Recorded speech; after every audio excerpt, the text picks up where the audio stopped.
Paz, graça e bem? Amém? Quem está aqui na série Sinais do Espírito desde o início? Diz amém. Quem está aí nessa saga de 2 meses aproximadamente, um pouco mais, um pouco menos de 2 meses. E hoje, como toda boa série tem um fim, mesmo que você passe semanas e semanas estudando aquela série. No ano passado, nós tivemos a série chamada É Necessário que Jesus Reine. Quem lembra dessa série? É Necessário que Jesus Reine. Essa série foram incríveis 14 semanas. Isso aí dá o quê? Quase 4 meses. Nós entramos de cabeça, caímos de cabeça dentro do livro de Daniel e a igreja foi edificada. E hoje nós estamos encerrando a série Sinais do Espírito. E hoje nós iremos falar a respeito de domínio próprio. Quantos de nós precisamos de domínio próprio? Todos nós precisamos de domínio próprio. Todos nós precisamos de autocontrole. Todos nós precisamos ter controle e subjugar as nossas vontades, trazer as nossas vontades para termo, para que algo supremo domine a nossa vida. E eu começo com a seguinte frase: a raiz do domínio próprio não está na força de vontade, mas em amar algo supremo de forma suprema. A raiz do domínio próprio não está na força de vontade. E durante toda essa série nós temos batido. Como a gente está gravando áudio no celular, então eu vou estar com esse celular na mão aqui. Então nós temos batido muito a respeito da incapacidade da força de vontade sua e minha de produzir os resultados que nós tanto queremos. E se você coloca a sua confiança na sua força de vontade e na forma como você encara a sua vida com muita determinação e muitas vezes até obstinado, e eu vou conseguir as coisas que eu quero, e eu vou atrás dos meus objetivos, custe o que custar. E na semana passada nós falamos a respeito de pessoas obstinadas e gananciosas, e como esse caminho também não é um bom caminho para nós. Então nós precisamos entender que o domínio próprio, que é um fruto, uma qualidade que é muito importante para todos os nossos relacionamentos, primeiro com Deus e segundo com as pessoas que estão ao nosso redor. Porque se você é uma pessoa que vai entrar em qualquer nível de relacionamento, seja casamento, seja namoro, seja amizade, por que não dizer assim, seja para conviver de forma correta com as pessoas da sua família, se você não tiver autocontrole, se você não tiver domínio próprio, você vai colocar essas suas relações em grande perigo. Mas além de você colocar essas relações em grande perigo, você pode colocar a sua alma em grande perigo também. Porque muitas vezes nós nos contemos para que as outras pessoas não falem mal de nós. Mas ainda assim, diante de Deus, a nossa motivação é estar reprovada. Eu não quero que vocês passem no teste dos homens e fiquem no teste de Deus. Então é sobre isso que nós iremos falar hoje. O que é domínio próprio? Por que você precisa de domínio próprio, de autocontrole? Como é que você consegue aumentar esse domínio próprio dentro de você? Como é que você pode se encher do Espírito? Você precisa ser cheio do Espírito. É sobre isso que nós iremos falar hoje. A raiz do domínio próprio não está na nossa força de vontade, mas em amar algo supremo de forma suprema. Abram as Bíblias de vocês em 1 Coríntios, primeira carta de Paulo aos Coríntios, capítulo 9.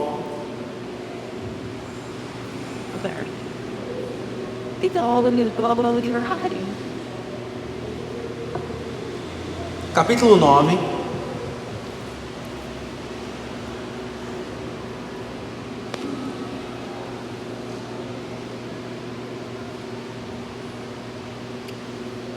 A partir do versículo 23 até o versículo 27. Vamos lá, gente. Sentindo vocês meio sonolentos hoje, né? Talvez vocês já estejam cansados de ontem. Mas vamos acordar. Vamos acordar. Ninguém vai dormir hoje. Vocês vão exercer o domínio próprio como nunca antes hoje, né? Vamos lá, gente. A partir do versículo 23. Paulo vai dizer o seguinte: eu faço tudo isso para espalhar as boas novas e participar de suas bênçãos, ou seja, das bênçãos do Evangelho. Lembrando que Evangelho e boas novas são a mesma coisa. Evangelho são as boas novas. Então Paulo vai dizer: eu faço tudo isso para espalhar as boas novas e participar de suas bênçãos. Só um pequeno contexto aqui. Paulo vai falar no capítulo 8 e no capítulo 9 de 1 Coríntios sobre como ele abria mão da sua liberdade cristã para não servir de pedra de tropeço para outras pessoas. Então ele vai dizer assim: olha, eu vou me fazer de judeu para ganhar os judeus, de grego para ganhar os gregos. Se eu tiver que deixar de comer alguma coisa para que fulano seja salvo, para que essa geração seja salva, eu vou fazer isso. Se eu tiver que abdicar do meu salário de pastor, mesmo que eu tenha direito a esse salário, para que eu não escandalize a sociedade e para que eu ganhe essa geração, eu vou fazer isso. Então ele vai dizer assim: faço tudo isso, ou seja, abro mão do meu salário, deixo de comer certas coisas para espalhar as boas novas e participar das suas bênçãos. É isso que ele está falando aqui. Esse é o contexto. Vocês não sabem que numa corrida todos competem, mas apenas um ganha o prêmio? Portanto, corram para vencer. Diga para a pessoa que está do seu lado: corra para vencer. Diga assim: não diante dos homens, mas diante de Deus. Vocês não sabem que numa corrida todos competem, mas apenas um ganha o prêmio? Portanto, corram para vencer. O atleta é ótimo, né, gente? O atleta precisa ser disciplinado sob todos os aspectos. O atleta se esforça para ganhar um prêmio perecível. Paulo está falando daquelas Olimpíadas do mundo antigo. Você provavelmente já viu alguma foto que retrata essa realidade, em que o prêmio, além do pódio, era uma coroa de folhas. Quantos aqui já são familiarizados com essa ideia, com essa imagem? Por isso que ele está falando a respeito de um prêmio perecível, porque aquela coroa era literalmente de folhas mortas, e aquelas folhas mortas iriam perecer, elas iriam secar, elas iriam apodrecer. Então Paulo está dizendo: olha, nessas Olimpíadas aqui, o pessoal se mata de treinar para ganhar uma coroa de folhas mortas que vai apodrecer. Nós, porém, a igreja de Corinto, os crentes da Ponto Bereia, correm e treinam para ganhar um prêmio eterno. Por isso não corro sem objetivo, nem luto como alguém que dá golpes no ar, mas eu esbofeteio. Essa tradução é melhor, mas aqui na minha tradução eu disciplino o meu corpo, porque também tem a ver com isso. Mas a ideia do grego é que Paulo usa uma disciplina que é uma disciplina que dói, e geralmente a boa disciplina dói. Não estou falando de disciplina física do seu filho, né? Muito embora ela tenha o seu lugar. Estou falando da autodisciplina, do autocontrole. Esse autocontrole dói. Nós já iremos entender o que isso quer dizer. Por isso eu disciplino o meu corpo, eu esbofeteio o meu corpo como um atleta, treinando-o para fazer o que deve, de modo que depois de ter pregado a outros, eu mesmo não seja desqualificado. Ainda em 1 Coríntios, você vai virar uma página e vai para o capítulo 10 agora, capítulo 10 de 1 Coríntios. Capítulo 10 de 1 Coríntios, e aí você vai agora para o versículo 11.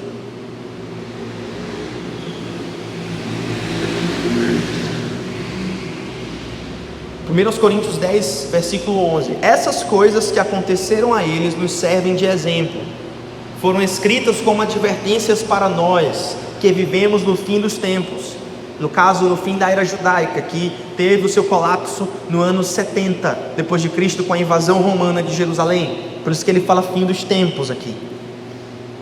Portanto, se vocês pensam que estão de pé, cuidem para que não caiam. As tentações em sua vida não são diferentes daquelas que outros enfrentaram.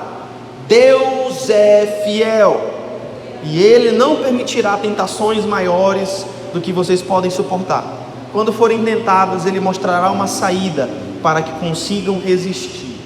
Queridos, a premissa básica do Evangelho, a ideia principal do Evangelho é que existe uma diferença entre boas pessoas e cristãos.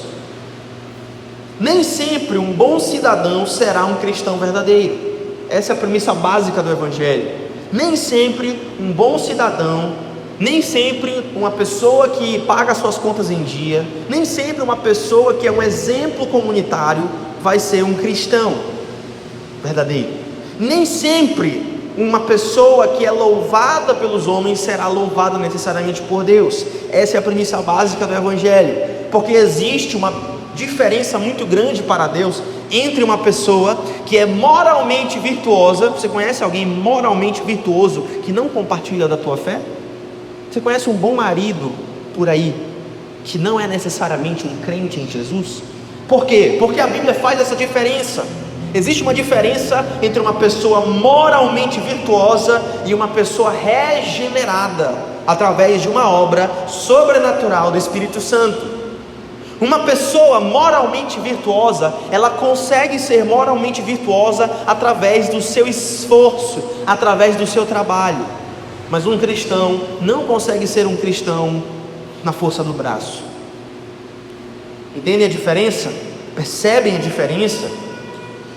E como você sabe se você realmente é um cristão de verdade ou se você simplesmente é uma pessoa boa, que paga suas contas em dia, que respeita as pessoas dos seus relacionamentos? E como é que você sabe se você simplesmente é uma pessoa boa ou se Deus fez uma obra sobrenatural na sua vida? Deixa eu te falar uma coisa: pessoas boas não vão entrar no céu.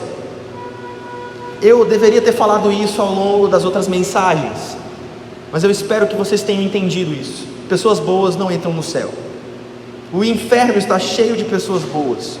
O inferno está cheio de pessoas com motivações boas, diga-se de passagem. No reino de Deus a lógica é diferente. Como é que você sabe nessa noite? Eu quero que você vá para o céu. Eu não sei se você sabe, mas tudo aquilo que a gente faz na igreja, tudo isso aqui, é para que você vá para o céu. Porque isso aqui tudo vai passar. Eu vou passar, tu vai passar. Vai passar. A palavra de Deus não vai passar.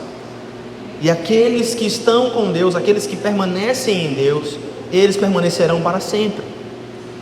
Então eu quero que você saia daqui desafiado, com a sua alma alimentada, mas também com essa pulga atrás da orelha. Será que eu sou crente? Será que eu pertenço a Jesus de fato? Ou será que eu só pago os boletos em dia? Ou será que até porque você esquece de pagar os boletos em dia. Todo mundo esquece. É ou não é verdade? Em Gálatas capítulo 5, Paulo vai falar a respeito do fruto do Espírito. E ele vai falar a respeito de 8 frutos do Espírito. Na verdade são 9, só que um deles são palavras intercambiáveis que nós vimos 2 domingos atrás, quando nós falamos de benignidade, quando nós falamos de bondade, quando nós falamos de gentileza. Paulo vai falar em Gálatas capítulo 5, especificamente em versículos 22 e 23, a respeito do fruto do Espírito: amor, paz, mansidão, domínio próprio, que são resultado não da força de vontade sua, mas são resultado de uma obra sobrenatural do Espírito Santo. Deus está buscando crentes que anseiam pelo seu poder. Cadê os crentes cheios do poder de Deus nessa noite? A sua força de vontade não vai produzir a mudança que você tanto quer. É por isso que você faz promessas para sua mulher e você não cumpre. É por isso que você quer ser Deus na vida das pessoas que estão ao seu redor. É por isso que você quer desistir da sua família, mesmo que você já tenha prometido várias vezes que não, agora vai dar certo. E nunca dá, por quê? Porque a força de vontade não é suficiente.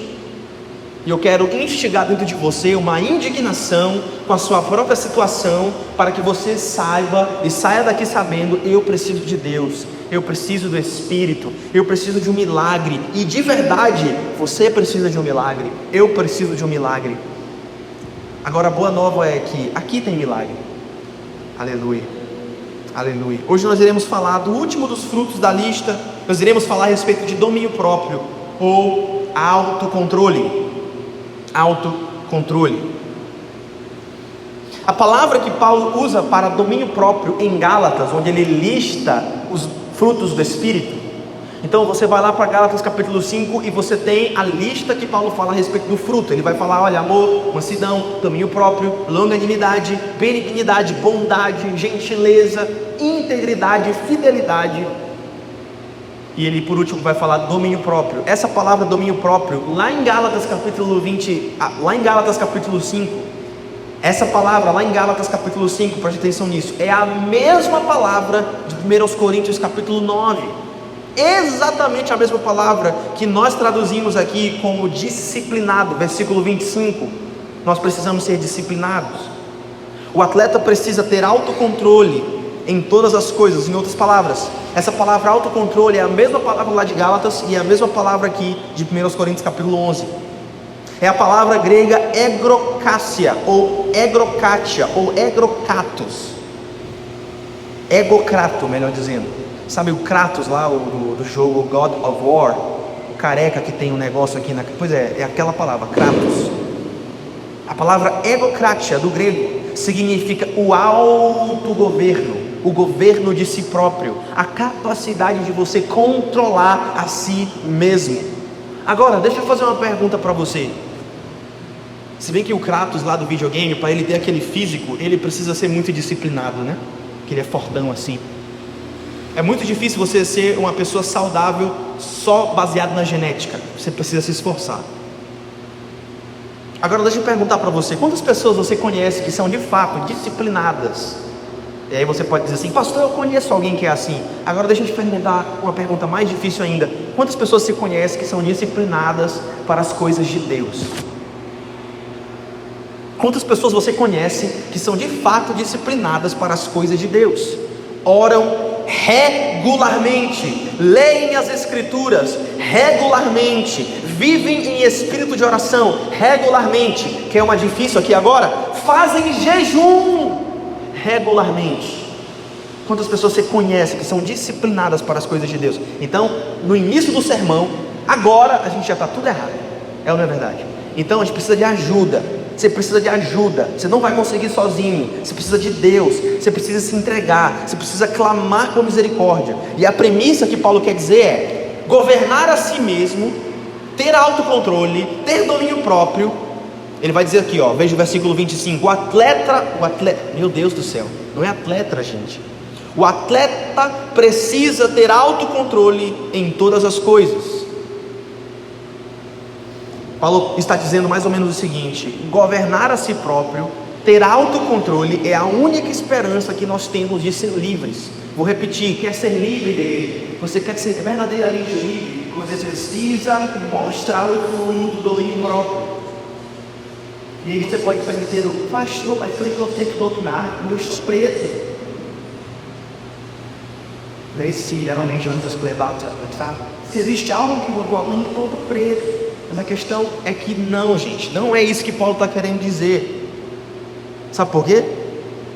Porque se você não tem domínio próprio, é porque você está sendo controlado por algo ou alguém. E se você está sendo controlado por algo ou alguém, ou seja, se você não tem domínio próprio, é porque você não é uma pessoa livre, você está sendo escravizado. Pessoas que não têm domínio próprio, pessoas que não evidenciam esse fruto, são dominadas por vícios. Pessoas que não têm domínio próprio são dominadas pela ira. Pessoas que não têm domínio próprio são dominados por Satanás. Pessoas que não têm domínio próprio são governados pelos maus pensamentos, pelos pensamentos de morte, pelos pensamentos de suicídio. Pessoas que não têm domínio próprio, pessoas que não têm autocontrole, são pessoas escravizadas. A pergunta que eu faço para você nessa noite é: você é livre nessa noite? Aí eu quero que você faça essa pergunta para a pessoa que está do seu lado: você é livre nessa noite?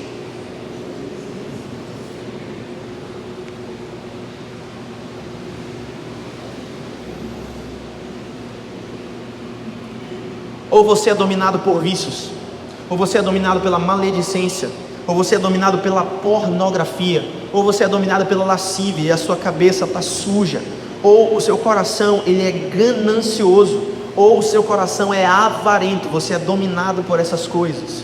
Meus irmãos, a história da humanidade é um grande conto melancólico a respeito de uma raça escravizada.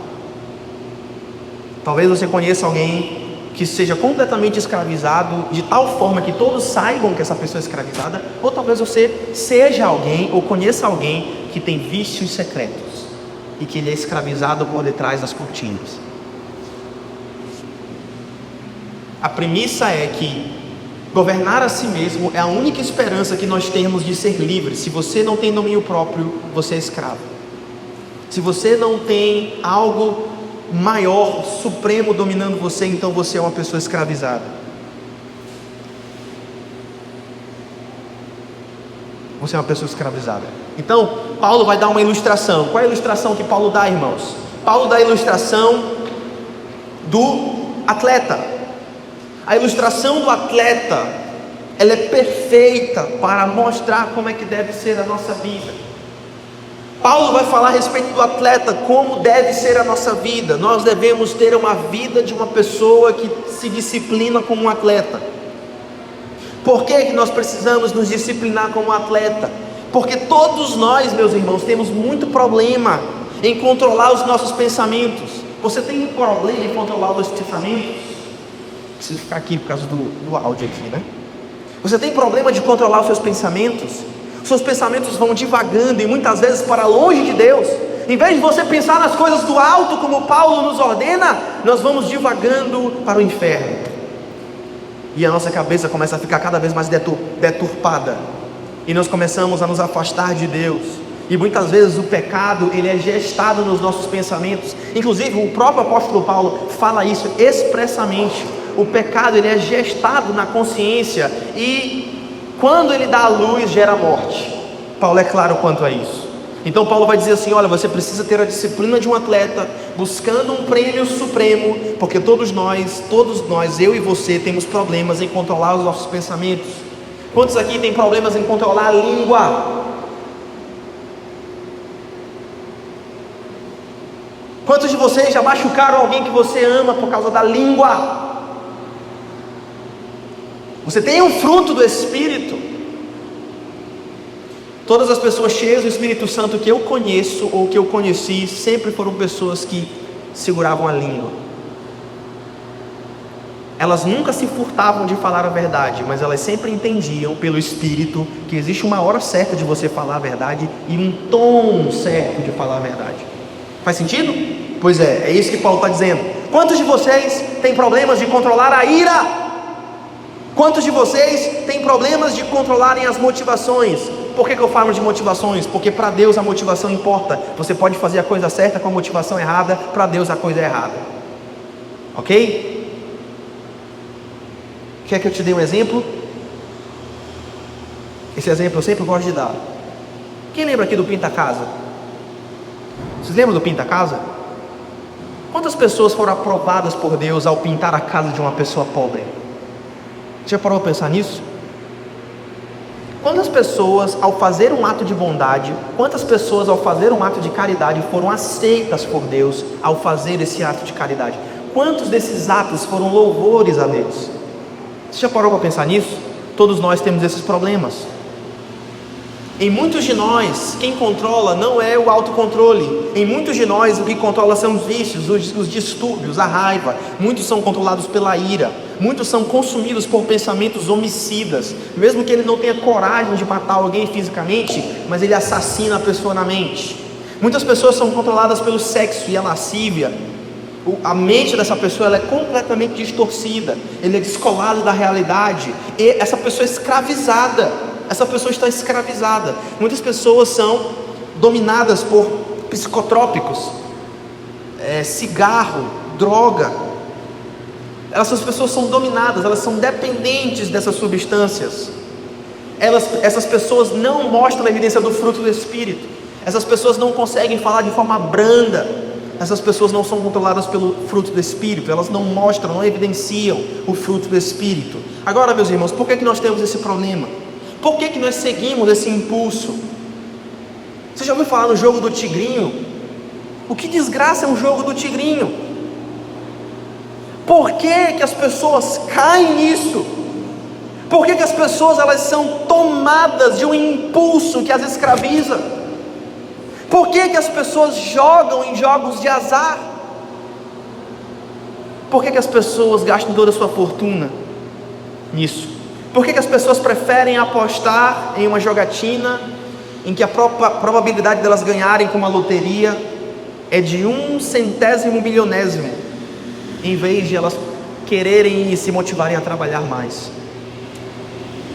Meus irmãos, nós temos um problema, nós estamos doentes. A nossa geração é uma geração que é domada por um tigrinho. Por que nós temos esse problema? Paulo vai dar 3 respostas. Primeiramente, ele vai falar a respeito do que é o domínio próprio, o que é o domínio próprio. Segundo, como nasce o domínio próprio. E em terceiro, como nós podemos fazer esse domínio próprio, esse autocontrole crescer dentro de nós. Em primeiro lugar, o que é o domínio próprio? A raiz do domínio próprio, meus irmãos, não está na força de vontade, como eu já disse, mas em amar algo supremo de forma suprema. Em amar algo supremo de forma suprema. No verso 24, Paulo vai dar uma ilustração poderosa para mostrar o que é o domínio próprio. Leia o versículo 24 junto comigo. Vocês não sabem que numa corrida todos competem, mas apenas um ganha o prêmio? Portanto, corram para vencer. Paulo está falando literalmente sobre o domínio próprio que um atleta tem. Paulo vai falar assim: olha, vocês querem correr para vencer? Tenham o autocontrole de um atleta, porque se você quer o prêmio, e se você quer a coroa, se você quer um prêmio, e se você quer a coroa, se você quer chegar naquele objetivo, todos os aspectos da sua vida precisam de governo. Você precisa estar debaixo de um controle. Pastor, mas se eu estou debaixo de um controle, então eu estou preso. Não necessariamente. Se você está preso pela pornografia, você está escravizado. Mas se quem te domina é o Espírito Santo, você está livre. Faz sentido? Se quem te domina é a lascívia, você está escravizado. Se quem te domina é a avareza, o teu Senhor é o dinheiro e não o Deus vivo, né? Se nós queremos o prêmio, se nós queremos a coroa, se nós queremos o pódio, nós precisamos estar com a nossa vida debaixo de um controle. Queridos, eu faço uma pergunta para você nessa noite: um atleta come o que ele quer? Um atleta come o que ele quer? O atleta dorme na hora que ele quer? O atleta acorda na hora que ele quer? O atleta treina na hora que ele quer? O atleta não faz nada o que ele quer. Essa que é a verdade. Essa que é a verdade. Agora, todos os casamentos que acabam, eles sempre acabam porque geralmente uma das partes faz o que quer, né? Vocês já pararam para pensar nisso? O atleta ganha o prêmio porque faz o que não quer, porque tem todos os aspectos da sua vida debaixo do controle, de controle. Agora, os relacionamentos, eles são destruídos porque geralmente as pessoas fazem o que elas querem. Ah, eu não quero mais, eu vou embora. Ah, eu quero aventura. Ah, eu quero mais dinheiro. E vaza. Aí você quer me dizer que isso é fruto? E essa é a ilustração do domínio próprio. Como deve ser a nossa vida cristã, nós devemos ter o domínio próprio de um atleta. Antigamente, meus irmãos, no mundo antigo, os filósofos diziam que o corpo era ruim. Os filósofos diziam: a matéria é algo ruim, e a razão e a mente é uma coisa boa. Então, os filósofos, especialmente os filósofos gregos da tradição helenista, eles diziam o seguinte: olha, se você quer priorizar um aspecto da sua vida, não fala das emoções, porque para os gregos antigos as emoções vinham do corpo. Eles faziam uma diferença entre a razão e as emoções, e as emoções vinham do corpo, e as emoções eram algo ruim. Era isso que os filósofos gregos diziam. Então eles diziam mais ou menos o seguinte: se você quer valorizar algum aspecto da sua existência, valorize a sua razão acima da emoção, porque se você valoriza o seu corpo e se você valoriza a sua emoção, você está valorizando a sua parte inferior. Então eles dividiam, os gregos, eles eram muito dicotomistas, eles faziam divisões. Então eles diziam assim: olha, a matéria é ruim, mas a razão é boa, então enfatizem a razão em detrimento das outras coisas. Esse era o pensamento antigo, em que muitos aspectos ainda têm prevalência hoje. Então hoje você tem a ressurgência, ou seja, está voltando novamente aquela ideia dos estoicos. Eu preciso ser uma pessoa estoica. Eu preciso ser uma pessoa que não sente dores, porque se eu sinto dores, eu estou dando vazão à emoção, e a emoção é uma parte baixa de mim. Então você vai no YouTube, tem uma cacetada de canal do YouTube a respeito dos estoicos. Eu preciso ser uma pessoa estoica. E que na época de Paulo, eles chamavam de ascetas, os ascetas, aquelas pessoas que eram pessoas duronas, né? Agora você tem o mundo moderno, você tem o secularismo que veio com o advento da Revolução Francesa e por consequência do Iluminismo. E o que o mundo moderno diz hoje? Não, dê vazão às suas emoções, né? Se expresse. Você precisa se expressar. Você não pode colocar as suas emoções dentro de um casulo. Você é como uma mariposa que precisa se libertar, e você precisa evoluir até que você seja uma linda borboleta.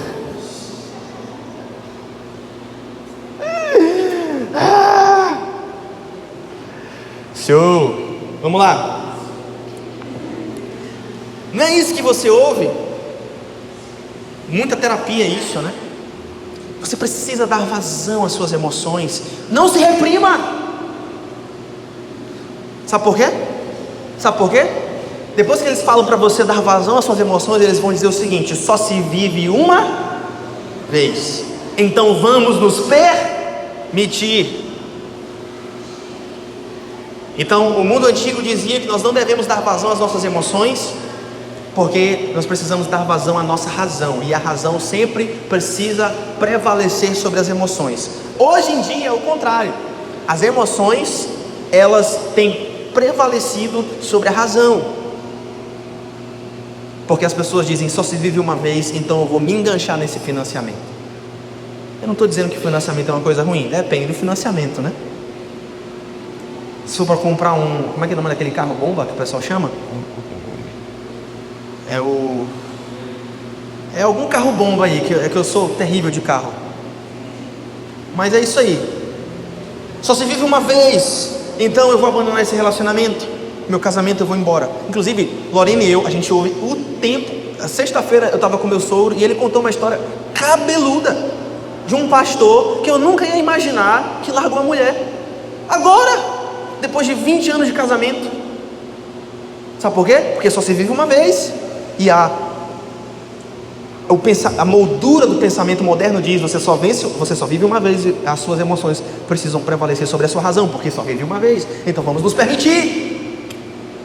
Queridos, deixa eu te dizer uma coisa: a Bíblia rejeita tanto o pensamento estoico como o pensamento moderno.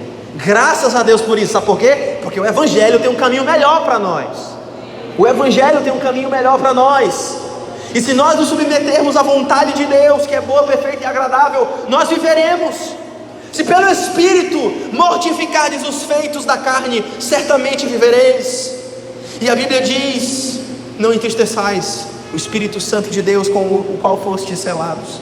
Meus irmãos, a Bíblia rejeita essas formas de viver, porque essas formas de viver, elas são enganosas. A gente vai falar sobre isso daqui a pouco de novo. Mas os ídolos, eles mentem para nós. O pecado mente para você. O pecado, ele é mentiroso, ele nunca vai entregar aquilo que ele promete.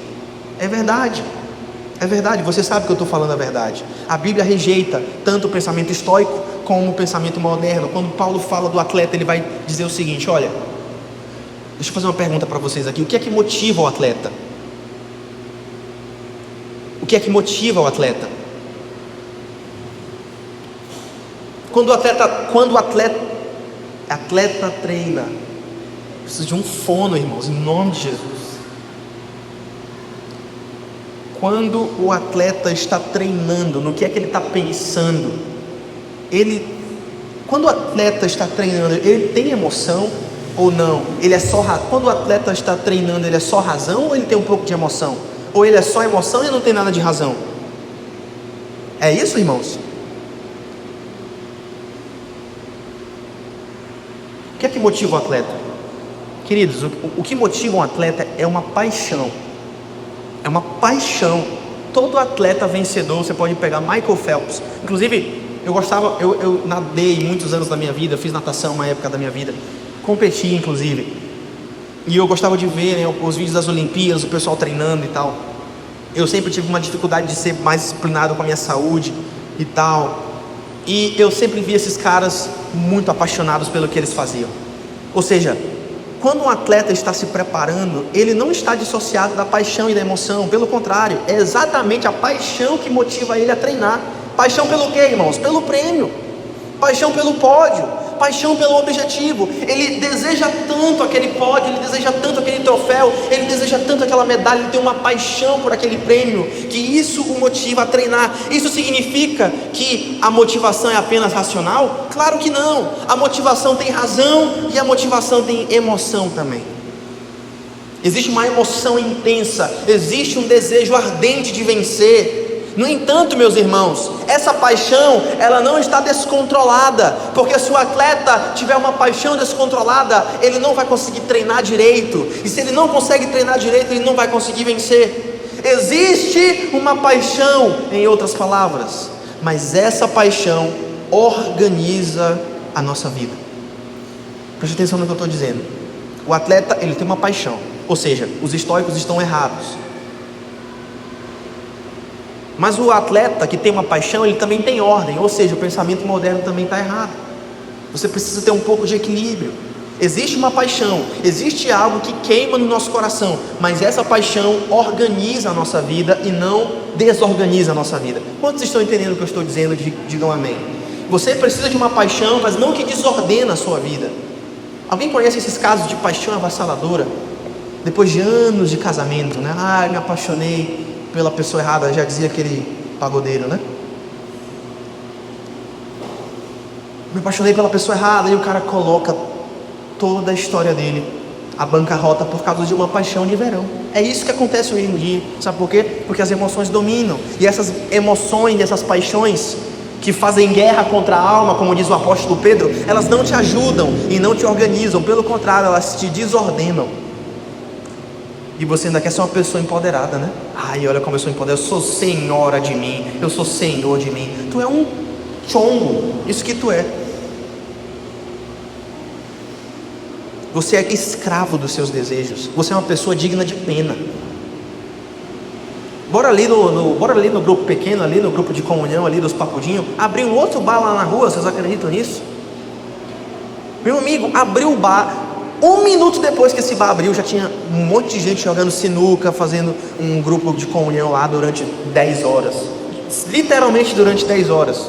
Tem um povo aposentado lá na rua que não tem nada o que fazer. Vai pro bar. Essas pessoas são dignas de pena.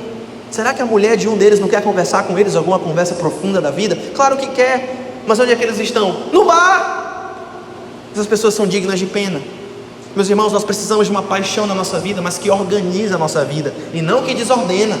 Na Bíblia, meus irmãos, além disso, deixa eu falar uma coisa para você nessa noite. Não existe diferença entre razão e emoção. Vou dizer mais uma vez, na Bíblia não existe diferença entre razão e emoção. Não existe diferença na Bíblia entre o coração da gente e a matéria. Essa é uma diferença secular. Na Bíblia, meus irmãos, tudo é coração. Do coração vem os homicídios, do coração vem os adultérios, do coração vem as ganâncias, do coração que vem todos os pecados. E é exatamente por isso que a Bíblia diz que onde está o seu tesouro, aí estará o seu coração, porque o coração domina tudo. As suas emoções, aquilo que você ama, domina quem você é.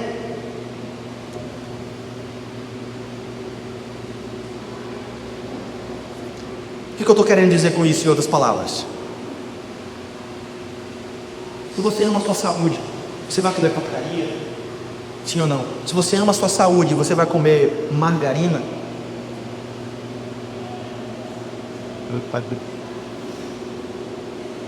Margarina nem mosca come. Você sabe disso, né? Nem mosca come, nem um inseto come. Só plástico. Você está comendo plástico. Se você ama bebês, você odeia o aborto, sim ou não? Ou seja, aquilo que você ama determina os seus valores. Faz sentido? Aquilo que você ama determina a sua rotina. Se você ama ver a sua família alimentada, você vai trabalhar, sim ou não? Se você ama a sua esposa, você vai ter autocontrole, sim ou não? Ou seja, aquilo que você ama vai determinar os seus valores, aquilo que você ama vai determinar suas emoções, aquilo que você ama vai determinar a forma como você raciocina. Se você ama a sua esposa, você vai ter que controlar os seus pensamentos para eles não irem longe demais. If you know what I mean, né? Se você sabe o que eu estou dizendo. Então, nós precisamos entender que aquilo que nós amamos determina aquilo que nós somos. Ou seja, se nós amamos, perto do microfone, se nós amamos as coisas que nós amamos, então isso vai nos restringir. Amém? Vai nos restringir. Porque se nós não amamos, aí que nós vamos dar vazão às nossas emoções e às nossas paixões. Mas se nós amamos, nós precisamos ficar na rédea. Na Bíblia, o coração é o lugar onde os nossos compromissos mais importantes estão alocados. Na Bíblia, o nosso coração é onde todas as outras motivações e todas as outras implicações da nossa vida vão sair. É por isso que os coaches em muitos aspectos e a psicologia moderna falham. Sabe por quê? Porque a psicologia moderna diz assim: olha, siga suas emoções, seja autêntico e verdadeiro. Mas isso não funciona. Sabe por quê? Porque as nossas emoções são contraditórias. As nossas emoções são contraditórias. Quer que eu te prove? Toda mulher já passou por isso. Se não passou, vai passar. Especialmente na nossa cultura. Tem muitas mulheres que querem uma carreira que paga muito. Você conhece alguma mulher que quer uma carreira que paga muito? Ah, eu quero uma carreira que paga muito. Mas ao mesmo tempo, ela quer uma família e ela quer desfrutar todos os bônus da maternidade. Ah, pastor, eu quero uma família, mas eu também quero uma carreira que paga muito. Isso é contraditório, irmãos. Porque se você quer a maternidade e você quer também uma carreira, geralmente a maternidade vai gastar os melhores anos da sua vida que você investiria numa carreira que paga muito. Ou seja, as suas emoções são contraditórias.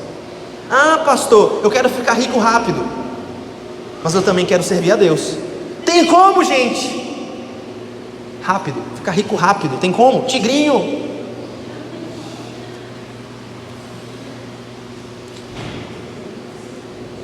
Mentiram para nós. Os nossos sentimentos, as nossas emoções são essencialmente contraditórios. E elas geralmente vão descarrilhar a nossa vida para um caminho de paixões que vão acabar com a gente. Eu vou repetir. As nossas emoções são contraditórias e se nós dermos vazão a elas, a nossa vida vai descarrilhar para um caminho de paixões que vai destruir a nossa vida. Isso é o contrário do domínio próprio. Santo Agostinho dizia assim: o pecado nada mais é, preste atenção nisso, preste atenção em mim. O pecado nada mais é do que um amor desordenado. Você ama mais o sexo, ou seja, o seu amor está desordenado. Você ama mais o dinheiro, ou seja, o seu amor está desordenado, do que a Deus, que é onde o seu amor deveria estar. Santo Agostinho dizia isso há, 15 séculos atrás ele falava sobre isso. O pecado é um amor desgovernado, desordenado. As paixões, quando elas dão vazão, descarrilham a nossa vida. E se você prioriza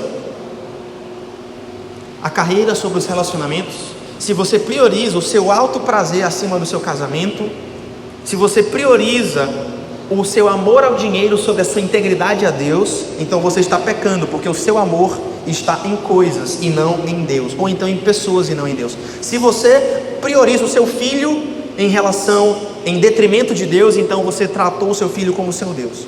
Isso é idolatria, né? A boa e velha idolatria. Você está pecando porque a carreira, o dinheiro, o filho, o sexo, o desejo, o prazer é mais importante para você do que Deus é. Agostinho dizia: o pecado nada mais é do que os seus amores desordenados. Em outras palavras, por que nós falamos sobre amar coisas aqui? Por que nós falamos sobre o domínio próprio ser amar algo supremo de forma suprema e não força de vontade? Vou repetir, gente, eu quero que vocês entendam isso. Domínio próprio não é força de vontade. Domínio próprio é amar algo supremo de forma suprema. Nós falamos sobre amar coisas, nós falamos a respeito das suas emoções e as minhas emoções serem emoções contraditórias que vão descarregar a nossa vida. Nós falamos a respeito de não seguir os seus sentimentos porque mentiram para você. E por que nós falamos de tudo isso? Para enfatizar que a raiz do domínio próprio não está na força de vontade, mas está em amar algo supremo de forma suprema. Porque aquilo que você ama com o seu coração, preste atenção nisso, aquilo que você ama com o seu coração vai determinar todos os aspectos da sua vida, incluindo as suas emoções, incluindo a sua forma de pensar, incluindo a sua disciplina física. E na Bíblia, o coração é onde estão os nossos compromissos mais importantes. Agora, onde é que nasce o domínio próprio? Eu já estou terminando. O domínio próprio nasce do desejo de nós amarmos o nosso prêmio em Cristo. O domínio próprio nasce da vontade e do desejo de nós amarmos o nosso prêmio que nós temos em Cristo. Versículo 26. Por isso, não corro sem objetivo, nem luto como quem dá golpes no ar, ou seja, está perdendo seu tempo, gastando sua energia com nada. Disciplino o meu corpo, esbofeteio o meu corpo, eu subjugo o meu corpo, sabe por quê? Porque o nosso corpo sempre é um excelente servo, mas nunca é um bom senhor. O nosso corpo, preste atenção nisso, aqui é só frase boa para vocês aí, então a sabedoria de Deus para a tua vida aí, né? O nosso corpo sempre é um excelente servo, mas o nosso corpo nunca é um bom senhor. Eu me disciplino o corpo como um atleta, treinando para fazer o que deve, de modo que depois de eu mesmo ter pregado a outros, eu mesmo não seja desqualificado. Assim como um atleta corre até o coração começar a palpitar. Quantos de vocês já correram, né? Quem já fez um longão aí? Cadê o Berea? Berea Fitness, né?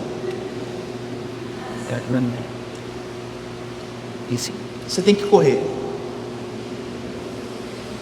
Você tem que correr até o... Quando você está treinando, eu tenho tentado, né? Lorena e eu, a gente tenta correr, fazer jejum, tudo é uma grande dificuldade. Eu admiro esse pessoal, né, que é muito disciplinado, muito fitness. É uma grande dificuldade. Quando eu estou correndo, quando eu comecei a correr mais especificamente, eu corri até o meu coração começar a palpitar. Quando eu era criança eu tinha um problema aí, não sei se era asma, eu tinha um problema respiratório que às vezes eu cansava muito. E quando eu comecei a correr de novo, toda vez que eu jogo uma bola mais intensa, eu começo a ter uma dor no coração, uma dor no peito, o coração começa a palpitar, a gente começa a sentir dores de cãibra, dores inimagináveis. Por que Paulo fala da vida cristã? Preste atenção nisso. Por que Paulo fala da vida cristã como sendo a vida de um atleta?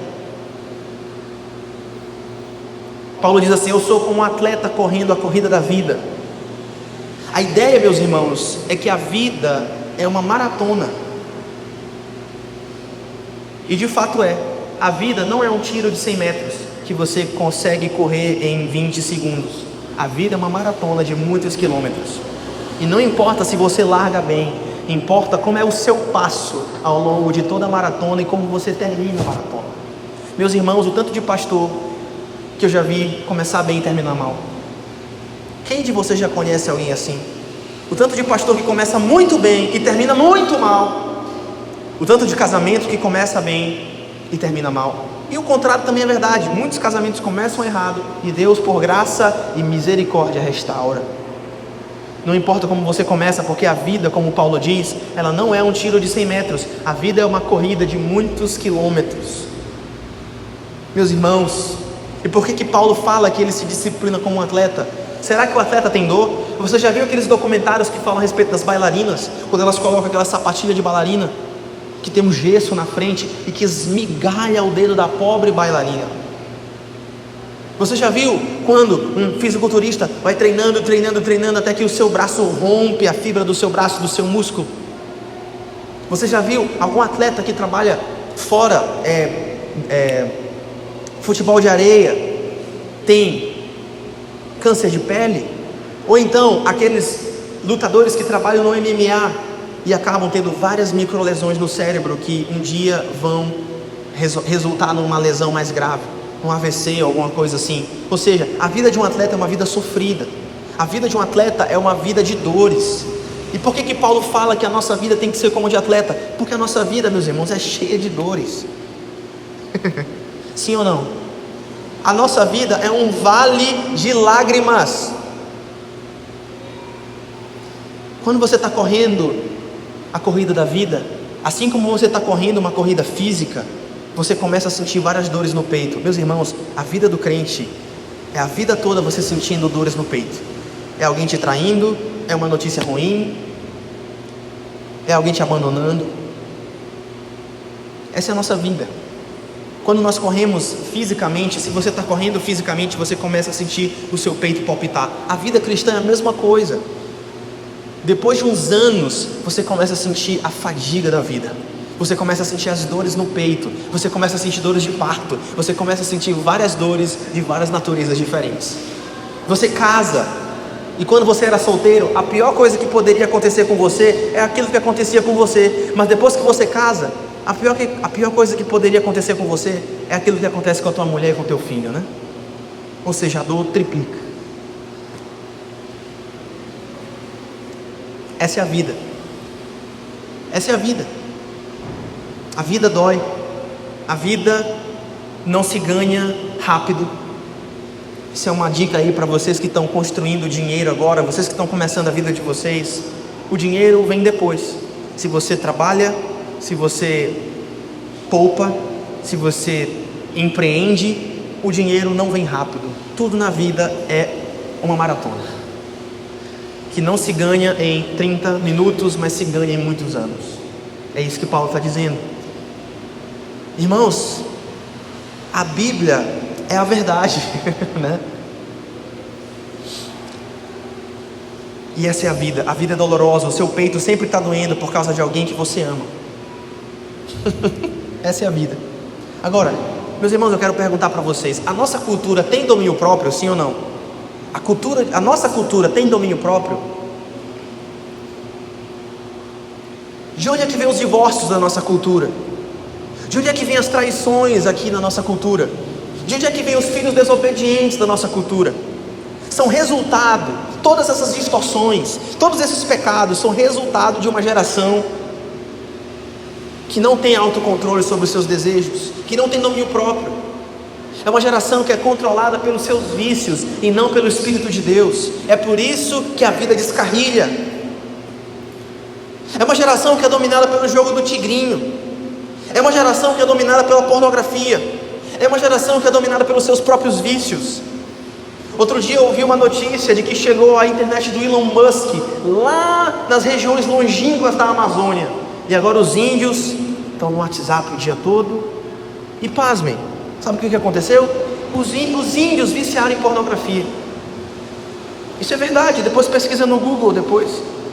Starlink chega lá no meio do mato e o povo, a gente está contaminando os índios com as nossas doenças. Isso é uma geração que tem autodomínio? Isso é uma geração que tem domínio próprio? Essa é uma geração escravizada. Sabe por quê? Porque nós não amamos a glória de Deus, nós amamos prazeres, nós amamos vícios. O problema, meus irmãos, é que na nossa vida a gente quer ganhar em 30 minutos. O problema é que na nossa vida nós não queremos correr essa corrida. O problema da nossa vida é que nós vivemos numa geração que quer trapacear na corrida, pegar vários atalhos e ainda se sente no direito de querer receber o prêmio. Agora, meus irmãos, deixa eu dizer uma coisa para vocês. No mundo que Deus criou, as coisas não funcionam assim.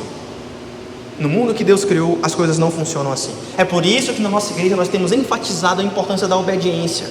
Não se enganem, meus irmãos. Ninguém vai para o céu desobediente.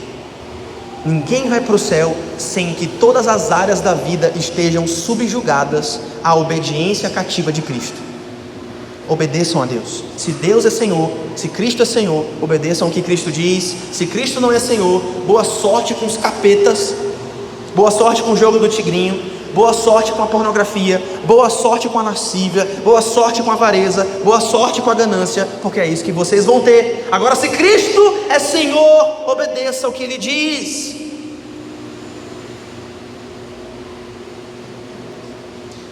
E se eu terminasse o sermão aqui, todo mundo ia para casa com o coração pesado, sim ou não?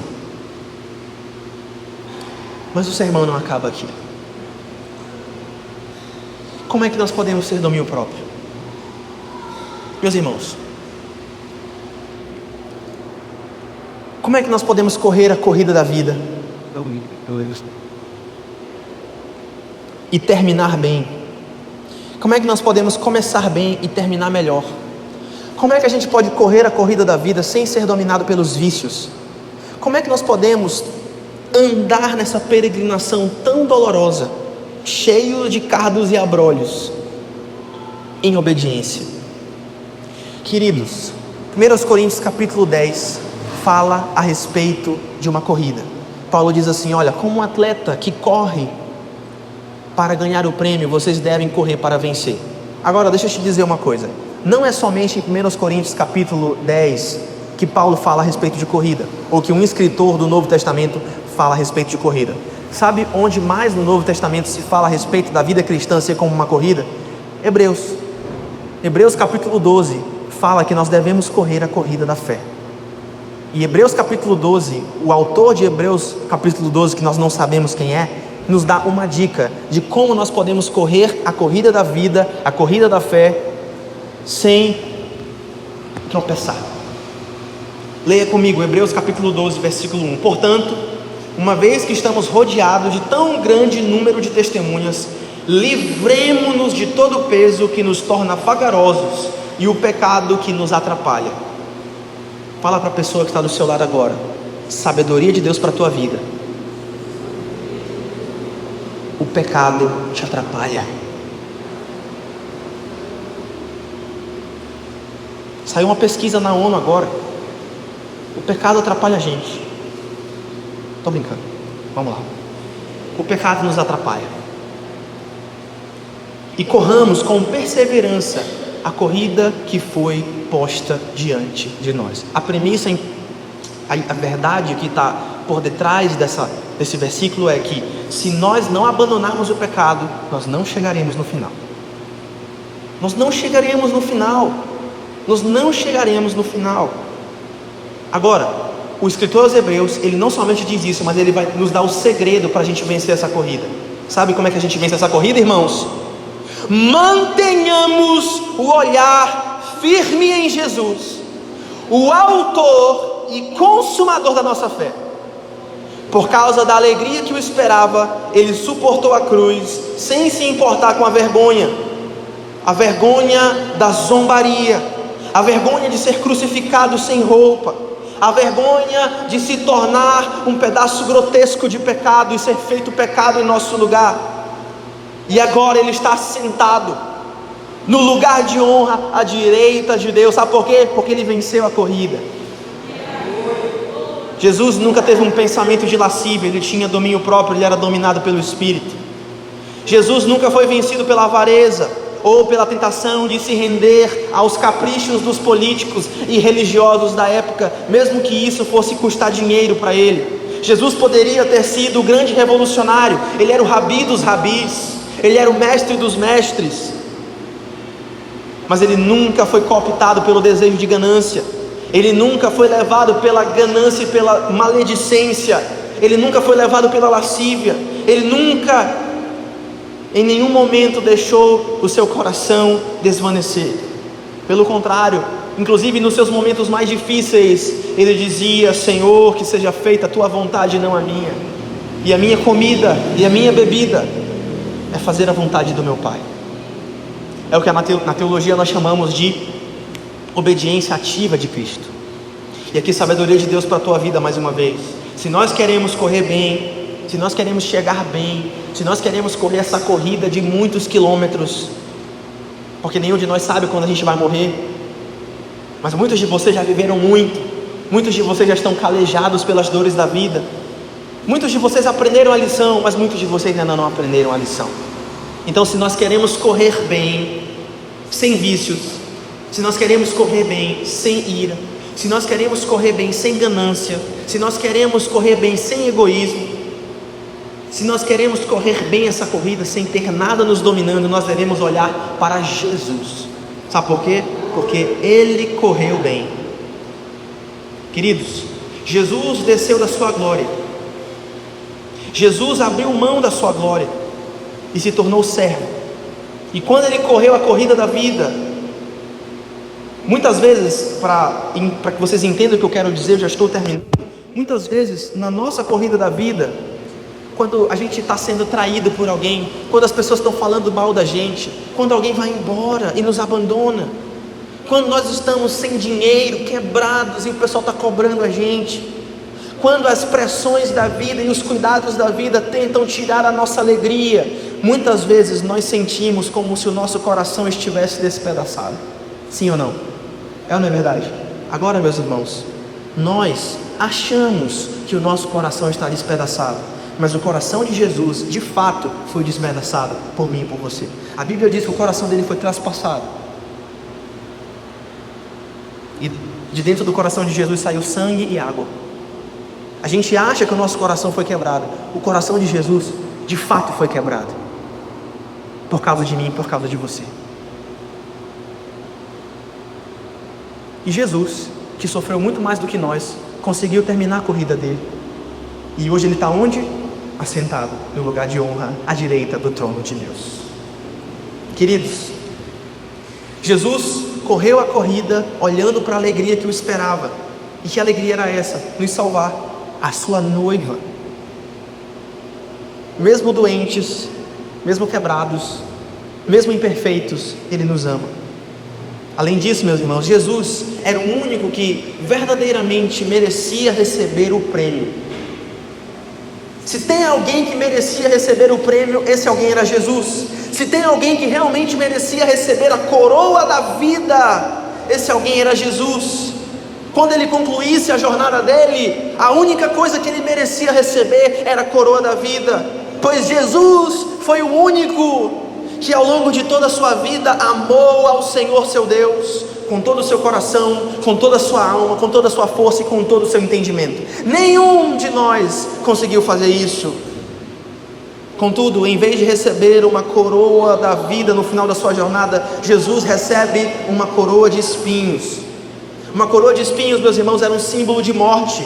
Uma coroa de espinhos, meus irmãos, era um símbolo de desonra, para que eu e você, pecadores, que de fato merecíamos aquela coroa de espinhos, pudéssemos receber a coroa da vida, se depositarmos a confiança nesse Jesus.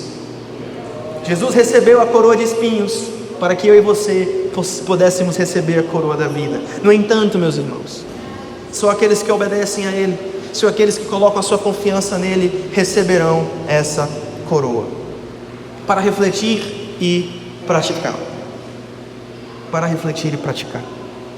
Queridos, a raiz do domínio próprio não está na força de vontade, mas em amar a glória de Deus, que é algo supremo, de forma suprema, com todo o nosso coração, com toda a nossa alma, com todo o entendimento e com todas as nossas forças. Sabe por que eu digo isso?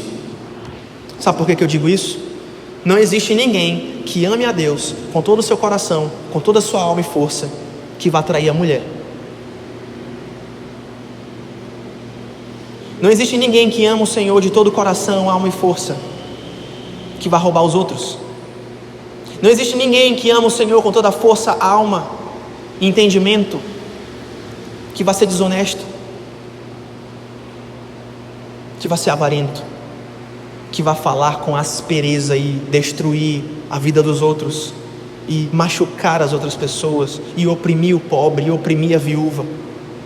Queridos, a chave do domínio próprio é nós amarmos a Deus, a sermos dominados pelo Espírito de Deus. Se pelo Espírito mortificardes os feitos da carne, certamente vivereis.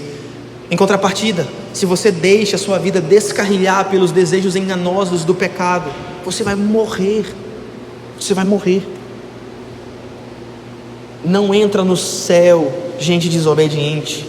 Não entra no céu gente avarenta. Não entra no céu gente adúltera. Não entra no céu gente mentirosa. Não entra no céu gente que ama mais a glória do mundo do que a glória de Deus. Eu quero que você coloque a mão na sua consciência nessa noite, e eu já vou terminar. E de verdade agora. Queridos, qual é a força do pecado? Qual é a força do pecado? Por que o pecado tem tanto poder sobre a gente? Você já parou para pensar nisso? Queridos, a força do pecado é o prazer. É ou não é verdade? A força do o pecado, ele tem reivindicações sobre nós, porque ele oferece prazer. Esse é o poder do pecado. Agora vamos usar a lógica. Como é que a gente vence um problema cujo poder é o prazer. Como é que nós podemos vencer o pecado que oferece prazer para a gente? A gente vence o pecado que oferece o prazer para a gente, tendo um prazer superior ao prazer do pecado. O pecado sempre mente para nós. O pecado nunca entrega aquilo que ele promete. Somente Jesus sacia a fome do coração. Cristo é o pão que veio lá do céu. Quem dele provar, jamais sentirá fome.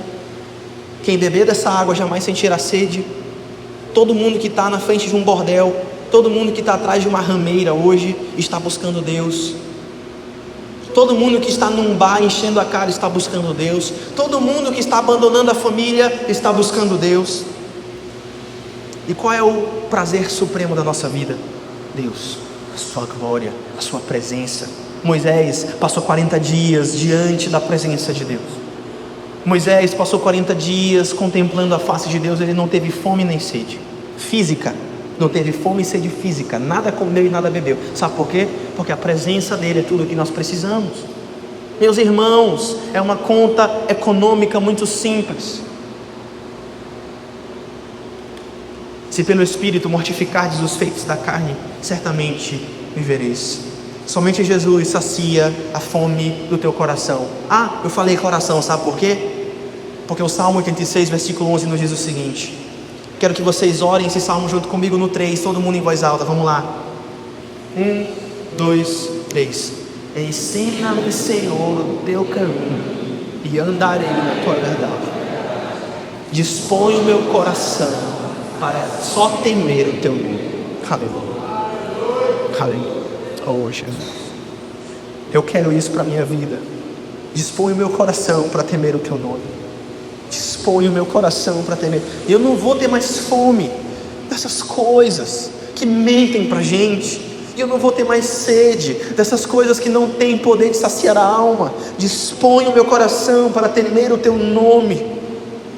Ensina-me, Senhor, o teu caminho, e eu andarei na tua verdade. Por que o salmista fala do coração? Porque o coração é o centro de tudo. Se o teu coração não ama o Senhor, não adianta fingir. Se o teu coração não ama o Senhor, não adianta tentar, a força de vontade não vai te ajudar. Mas se o Senhor nos ajudar, nós seremos ajudados. Se o Senhor dispor o nosso coração, nós invocaremos o seu nome. Enquanto o teu coração estiver dividido, enquanto o teu coração estiver com a sua fonte de prazer em outro lugar, você continuará escravizado. Será que eu estou falando com algum escravo aqui nessa noite? Eu não sei, provavelmente. Enquanto o teu coração estiver dividido, você continuará escravo. Enquanto o teu coração estiver dividido, enquanto o teu coração não temer o nome do Senhor, você estará insatisfeito com a tua família. Você estará insatisfeito com o teu esposo. Você estará insatisfeito com a tua mulher. Enquanto o teu coração estiver dividido, tu estarás insatisfeito com o teu salário. Enquanto o teu coração estiver dividido, tu estarás insatisfeito com o teu emprego. Enquanto o teu coração estiver dividido, tu és uma presa completamente vulnerável aos desejos malignos que dominam o coração e que nos destroem. No entanto, se o Senhor nos vivificar, nós viveremos. No entanto, se o Senhor nos ensinar o seu caminho, nós andaremos na verdade. No entanto, se o Senhor dispor o nosso coração para temê-lo, nós temeremos o seu nome. E é isso que eu quero para a nossa igreja.